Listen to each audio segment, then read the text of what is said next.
I've got something to show you here, and I think this is really fascinating. If you've noticed so far, our fire season has been fairly quiet so far. So we've had good news. A few reasons. We've had an active monsoon, so our mountains have continually been getting wet. We've had short periods of excessive heat. It hasn't been like last year where it was really just all summer long. It was just brutal out there. So we've had bits and pieces, and like today really feels great.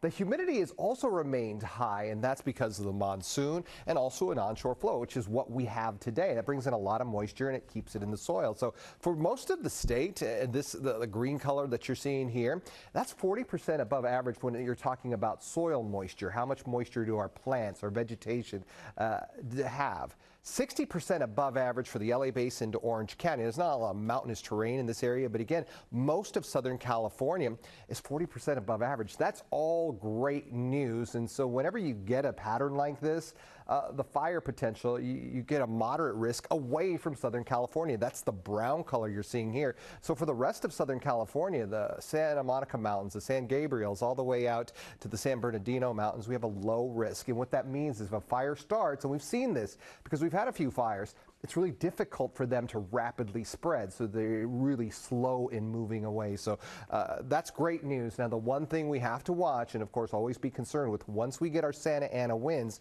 those Santa Ana winds dry out the vegetation, they dry out the soil, and of course they bring stronger winds. So all of this really gets erased. But again, great news so far with our fire season. We'll see how long it keeps up once we get into Santa Ana season.